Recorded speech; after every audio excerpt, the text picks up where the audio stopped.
నమస్తే Vamsi TV news కి స్వాగతం. ముందుగా ముఖ్యాంశాలు. రైతులకు శుభవార్త, ఖాతాల్లోకి 12వ విడత కిసాన్ సన్మాన్ నిధులు. రైతుల పక్షపాతి రాష్ట్ర ముఖ్యమంత్రి వైఎస్ జగన్మోహన్ రెడ్డి ధర్మాన కృష్ణదాస్.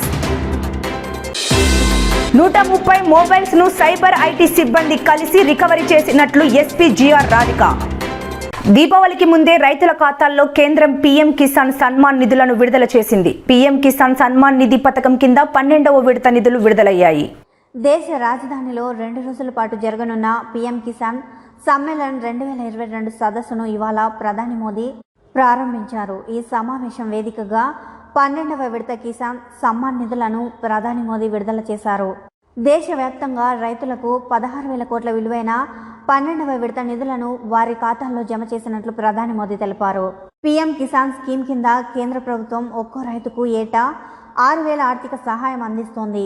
2,000 రూపాయల చొప్పున 3 విడతలుగా ఈ నగదు బదిలీ చేస్తున్నామన్నారు. దీంతో ఇప్పటి వరకు 12 సార్లు రైతుల ఖాతాల్లోకి నేరుగా బదిలీ చేశారు. 12వ విడత కోసం కేంద్ర ప్రభుత్వం 16,000 కోట్ల రూపాయలు విడుదల చేసింది. भाई और बहनों, आज एक और बहुत बड़ी चुनौती है जिसका जिक्र मैं आप सभी किसान साथियों, हमारे इनोवेटर्स के सामने जरूर करना रहूं। आत्मनिर्भरता पर इतना बल मैं क्यों दे रहा हूं और खेती की, किसानों की इसमें क्या भूमिका है, ये हम सबको समझ करके मिशन मोड में काम करने की जरूरत है। आज सबसे अधिक खर्च जिन चीजों को आयात करने में हमारा होता है वो खाने का तेल है, फर्टिलाइजर है, कच्चा तेल है। इनको खरीदने के लिए ही हर साल लाखों करोड़ रुपए हमारे दूसरे देशों को देना पड़ता है। विदेशों में जब कोई समस्या आती है तो इसका बुरा असर हमारे यहां पर भी पड़ता है। अब जैसे पहले कोरोना आया, हम मुश्किलें झेलते झेलते दिन निकाल रहे थे, रास्ते खोज रहे थे। अभी कोरोना तो पूरा नहीं हुआ तो लड़ाई छिड़ गई। और ये ऐसी जगह जहां हम बहुत सी बातें वहां से खरीदते थे, जहां से ज्यादा हमारे पास जरूरतें थी वही देश लड़ाइयों में उलझे हुए हैं। उन ऐसे ही देशों पर इन लड़ाई का प्रभाव भी ज्यादा हुआ है। अब खाद को ही लीजिए, यूरिया हो, डीएपी हो या फिर दूसरे फर्टिलाइजर, ये आज दुनिया के बाजारों में दिन रात इतनी तेजी से महंगे होते जा रहे हैं, इतना आर्थिक बोझ पड़ रहा है जो हमारे देश को झेलना पड़ रहा है। आज हम विदेशों से 75-80 रुपये किलो के हिसाब से यूरिया खरीदते हैं, लेकिन हमारे देश के किसान पर बोझ न पड़े, हमारे किसान उन पर कोई नया संकट न आए, जो 70-80 रुपये में हमारा यूरिया हम आज बाहर से लाते हैं, हम किसानों को 5 या 6 रुपये में पहुंचाते हैं भाइयों, ताकि मेरे किसान भाइयों बहनों को कष्ट न हो। किसानों को कम कीमत में खाद मिले, इसके लिए इस वर्ष अब इसके कारण सरकारें खजाने पर बोझ आता है, कई कामों को करने में रुकावटें खड़ी हो जाती है। इस वर्ष लगभग 2.5 लाख करोड़ रुपया केंद्र सरकार का सिर्फ ये यूरिया के पीछे हमको लगाना पड़ रहा है। भाइयों और बहनों, आयात पर हो रहे खर्च को कम करने के लिए, देश को आत्मनिर्भर बनाने के लिए हम सबने मिलकर के संकल्प करना ही होगा। हम सबने मिलकर के उस दिशा में चलना ही होगा। हम सबने मिलकर के विदेशों से खाने के लिए चीजें लानी पड़े, खेती के लिए चीजें लानी पड़े, इसमें से मुक्त होने का संकल्प करना ही पड़ेगा। कच्चे तेल और गैस पर विदेशी निर्भरता को कम करने के लिए बायोफ्यूल इथेनॉल पर बहुत अधिक काम आज देश में चल रहा है। इस काम से सीधे किसान जुड़ा है, हमारी खेती जुड़ी हुई है। किसान की उपज से पैदा होने वाले इथेनॉल से गाड़ियां चले और कचरे से, गोबर से बनने वाली बायोगैस से बायो सीएनजी बने, ये काम आज हो रहा है। खाने के तेल की आत्मनिर्भरता के लिए हमने मिशन ऑयल पाम भी शुरू किया है। आज मैं आप सभी किसान साथियों से आग्रह करूंगा कि इस मिशन का अधिक से अधिक आप लाभ उठाएं। तिलहन की पैदावार बढ़ाकर हम खाद्य तेल का आयात बहुत कम कर सकते हैं। देश के किसान इसमें पूरी तरह सक्षम है। दालों के मामले में जब मैंने 2015 में आपको आह्वान किया था, आपने मेरी बात को सर आंखों पे उठा लिया था और आपने करके दिखाया था। वरना पहले तो क्या हाल था, हमें दाल भी विदेशों से ला करके खानी पड़ती थी। जब हमारे किसानों ने ठान लिया तो देखते ही देखते दाल का उत्पादन लगभग 70% तक बढ़ाकर दिखा दिया। ऐसी ही इच्छा शक्ति के साथ हमें आगे बढ़ना है। भारत की कृषि को और आधुनिक बनाना है, नई ऊंचाई पर पहुंचाना है। నియోజకవర్గంలో వరుసగా ఆధ్యాత్మిక, క్రీడా, వైద్య, విద్యా, సేవా కార్యక్రమాలలో ఆర్థిక సహకారం అందిస్తూ దూకుడు పెంచుతున్నారు. మామిడి గోవిందరావు గిరిజన గ్రామాల్లో ఎటువంటి మౌలిక సదుపాయాలు లేకున్నా తనను సంప్రదిస్తే వీలైనంత వరకు తన సహకారం ఉంటుందని భరోసానిస్తున్నారు. కొత్తూరు మండలం గొట్టిపల్లి పంచాయతీ కొత్తగూడ గిరిజన గ్రామంలో నూతనంగా నిర్మాణం తలపెట్టినటువంటి శ్రీ రాధాకృష్ణ ఆలయ నిర్మాణానికి 50,000 రూపాయల ఆర్థిక సహాయాన్ని ప్రముఖ సామాజికవేత్త, పాతపట్నం నియోజకవర్గం తెలుగుదేశం పార్టీ సీనియర్ నాయకులు మామిడి గోవిందరావు అందజేశారు. గ్రామస్తుల ఆహ్వానం మేరకు కొత్తగూడ గ్రామానికి చేరుకున్న ఎన్సీఆర్ ఆలయ నిర్మాణానికి తన వంతు సహాయాన్ని అందించారు.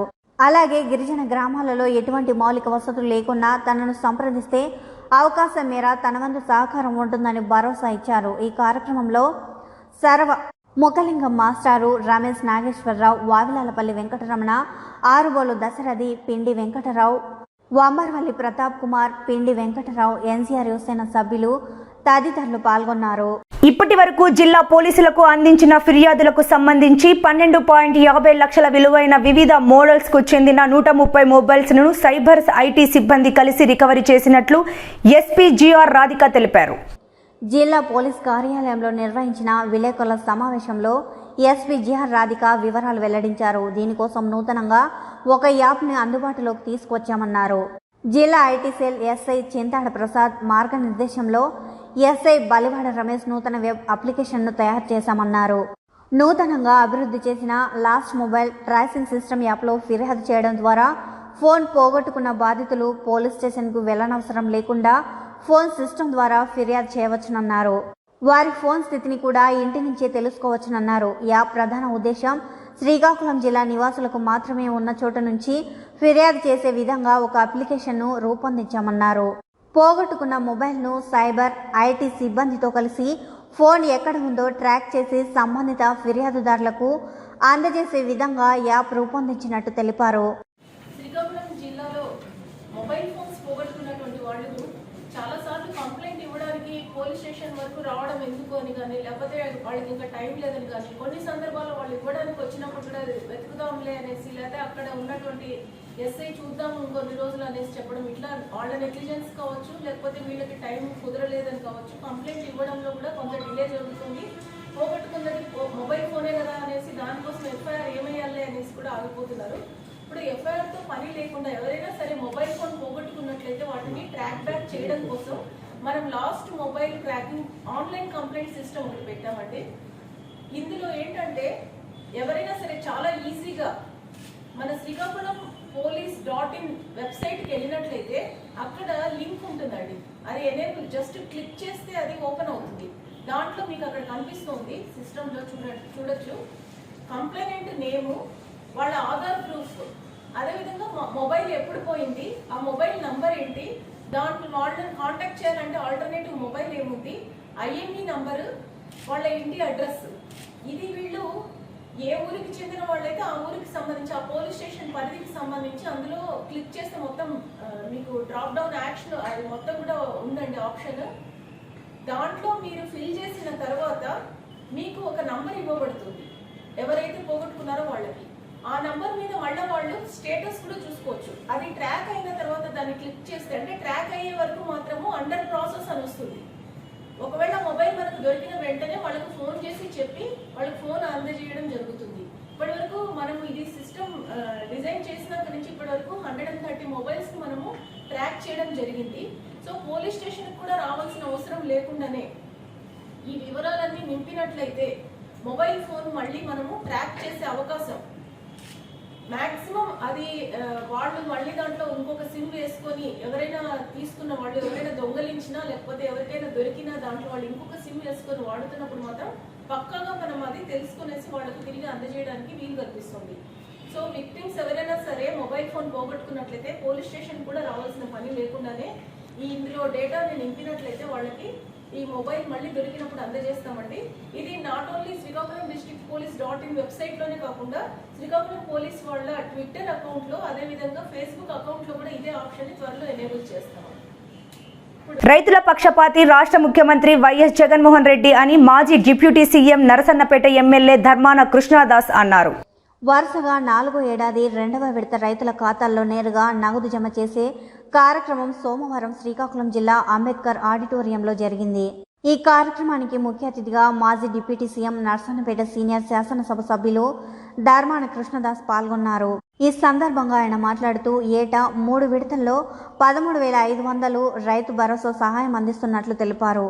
నేడు 2వ విడతగా పంట కోతకు రబీ అవసరాలకు ఒక్కొక్కరికి మరో 4,000 చొప్పున రాష్ట్ర వ్యాప్తంగా 50.92 లక్షల మంది రైతన్నలకు 2,096.4 కోట్ల రైతు భరోసా సహాయాన్ని నేడు నంద్యాల జిల్లా ఆళ్లగడ్డలో బటన్ నొక్కి నేరుగా వారి ఖాతాల్లో సీఎం వైఎస్ జగన్ జమ చేశారని అన్నారు. వచ్చే సంక్రాంతి రోజుల్లో ప్రతి రైతన్నకు ఇక 3వ విడతగా మరో 2,000 రూపాయలు వైఎస్ జగన్ ప్రభుత్వం అందించనున్నారని చెప్పారు.